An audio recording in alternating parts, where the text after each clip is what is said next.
Hello, welcome to Soundoff. It's your boy kpaperchase, and I'm here on this Sunday. I want to do the first part of my series about tapping in. Okay, so this is gonna be the first part. We're gonna have three parts, then we're gonna have a live portion at the end of the three parts. But this first part, what I want to do, I just want to introduce you to the concept of being tapped in. So the name of the title is What Does It Mean to Tap In and Why Woke is the New Sleep. So we got some irony going on here. So let's dig into it and yeah, let's get started. All right, so you hear that word a lot now. Used to be everybody was woke. Woke was this big thing. Everybody say, "Hey, I'm woke. I'm woke." And now it's kind of got to the point where it's watered down now. Whenever you have like politicians and people like that using the word woke, then we know it's got watered down a lot. All right, so where did woke come from? Woke is something that the slaves used to use back in the day, right? So the slaves that were able to read, they would trick their masters and act like they couldn't read. They might be a house slave in the house, but they gathering intelligence, they trying to figure out how to break out. So these were the slaves that were woke, and they used to call them woke because those were the ones that will fight against their oppression. Now, most slaves weren't woke, so that's why they had this word to describe the ones that were kind of fighting their own battle. But the thing about it is, you fight the battle in silence. So those woke slaves did what they had to do, and they did it in silence. And the crazy part about it is, they couldn't even talk to a lot of other slaves about it, the other people in oppression, because they weren't woke. So because they weren't woke, they were actually kind of like complacent with their situation. They didn't think that they could change it. They believed the hype, they believed what their master told them. So there was a small group of slaves that were woke and they had to keep it away from the other slaves because, the other slaves would go and tell master. Then that woke slave would be in trouble. So woke, it can mean a lot of things. Now, what it used to mean is you are enlightened, just like I say, like the slaves where it came from. So up until a few years ago, we were still using the word woke and it still meant the same thing, but it's changed a lot. So let's just talk about some of the words that mean woke. When somebody says woke, what do they mean? All right. So how it originally started out, it meant enlightened. You're enlightened, you're aware, you're kind of plugged in, so you know what's going on. Some people would say you're awakened. You can see the big picture. Some people call it conscious. So you have a consciousness. So you conscious of what's going on. You know, um, Critical thinking. You check out stuff. You're not just taking anything for face value. You're doing your own research. Some people used to call them gifted. These people are gifted. They can see more. They know what's going on. Star seeds, the chosen one, or a sensei. Somebody that's woke. Somebody you can always go to for advice. You know what I'm saying? They'll help you out, give you the advice you need. So the woke people were kind of like the leaders, right? And until a few years ago, we were still using woke, and woke still meant their original meaning. So it still meant all these good things. All right. So the name of the title is Why Woke is the New Sleep. Because, like I said, just until a few years ago, woke was a good thing. But now we have so many people using, and it's watered down so much that I call woke the new sleep, right? So I don't say woke anymore. I feel like that's been hijacked from us. So before we go to tapping in, let's talk about what it means to be sleep, okay? So sleep is basically the opposite of woke, right? So if you're asleep, I call them zombies. These are the sheeple. These are the people that just go along with the status quo. You know what I'm saying? They don't ask any questions, anything like that. They're pseudo. They'll give you pseudoscience instead of real science. I call them gate guards because keep in mind, some people that are asleep, I still call them sleep if they know what's going on because what they do is they'll be a gate guard or they'll try to hide information or they'll give you that pseudoscience on purpose to throw you off. So even if somebody has knowledge, They're using pseudoscience. If they're being a gate guard, if they can't see the big picture of what they're doing is wrong, like by misleading people, then they're still asleep. All right. In other words, indoctrinated. People that are indoctrinated, they've been indoctrinated. You got a PhD, but you still indoctrinated. So you think you're smart, but you're really asleep.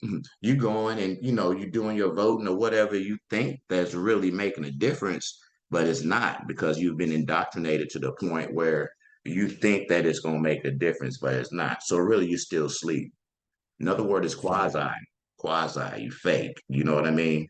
Like I said, these people that purposely mislead other people and give false information, they're not sleep. I mean, they're not woke. Yeah, they're not woke. They're asleep. And another word that I like to use, I even got a video on this word, is called cognitive dissonance. When somebody is truly asleep, and they can't change their mind. They can't look at stuff from a different perspective. Then we call that cognitive dissonance because even if you show them proof right in front of their face, they're not going to take the truth because they've been so asleep, they've been so indoctrinated that even facts in front of their face, their mind just can't register it. So most people, I would say, are asleep because they don't have any concept of this. Most people just follow the rules. They follow what people tell them, and they never question anything. As long as it's a consistent consensus, then that's what they use. And I think that that's most people. So most people are asleep. So you can kind of relate to it when I said that now being woke is the new sleep, because these people that claim they're woke are really asleep. The term woke has been used and abused to the point that most people think they're awake, but are still sleeping comfortably in their bed. Now look at that smile on his face. He's happy. He's asleep. He's happy. He doesn't have to worry about anything. So that's how most people are. But it's okay though. I do think it's an awareness that's showing up, an awareness that's coming, and people are trying, but we still got a long way to go. All right. So a fool revels in his ignorance and is always happy.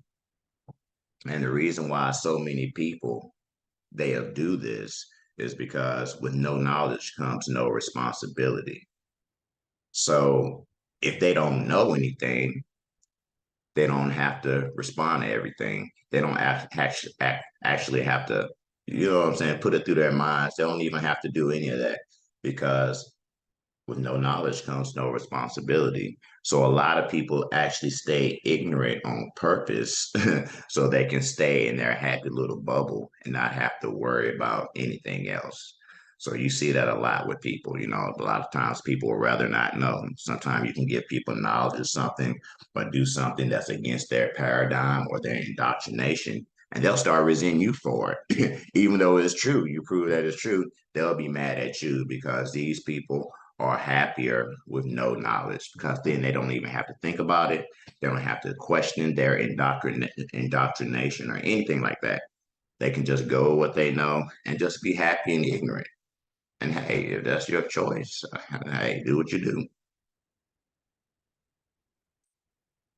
All right, so we talked about being woke, we talked about being asleep, and now we're going to talk about tapping in. So to me, tapping in is like what woke used to be, but it's on another level. It's on a higher level. So remember, we're evolving.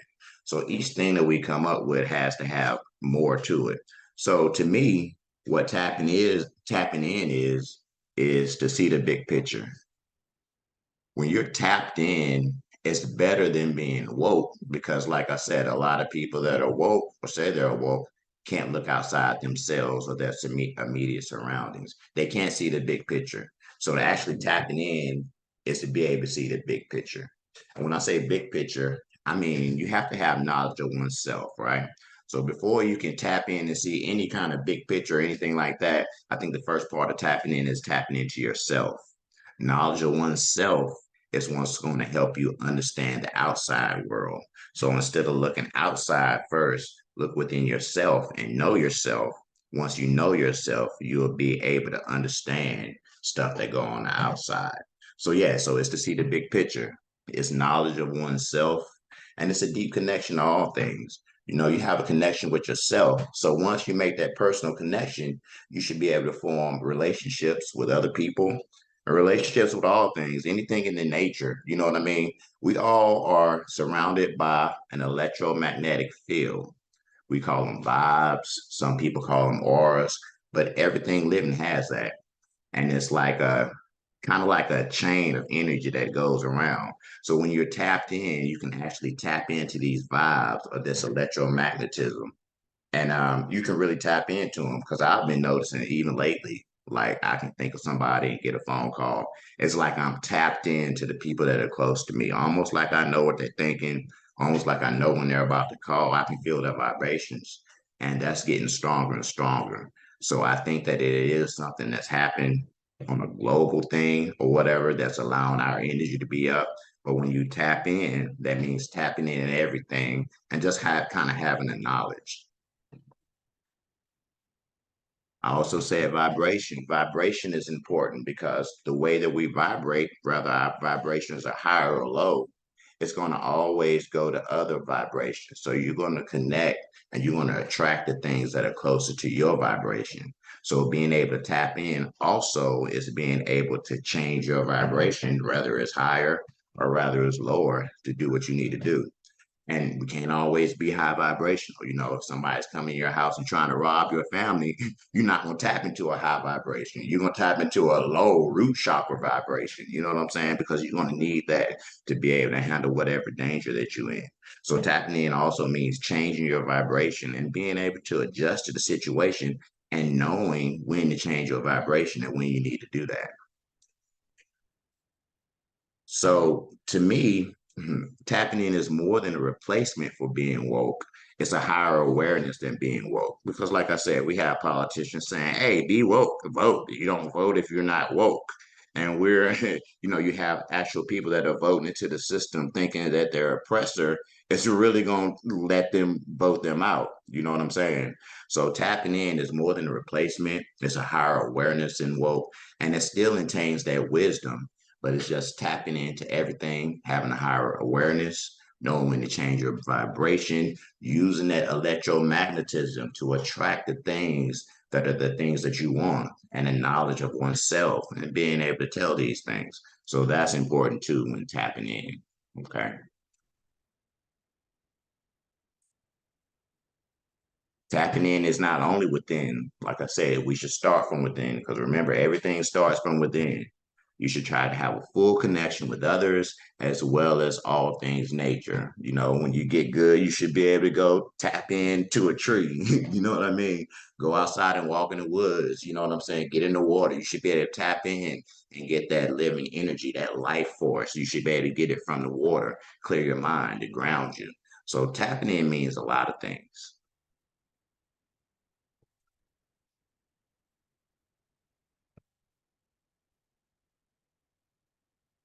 So as long as we can see the big picture, also able to tap into ourselves, as long as we have that awareness, we're able to have the self-reflection and understanding of all things in and out, then we're tapping in. And that's better than being woke.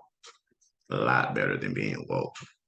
So this is basically what I wanted to do on my first video. I wanted to give you guys some definitions because, of course, in my second video, I'm gonna go a little bit deeper. Now that we know what tapping in means, and we know the difference between being woke and sleep.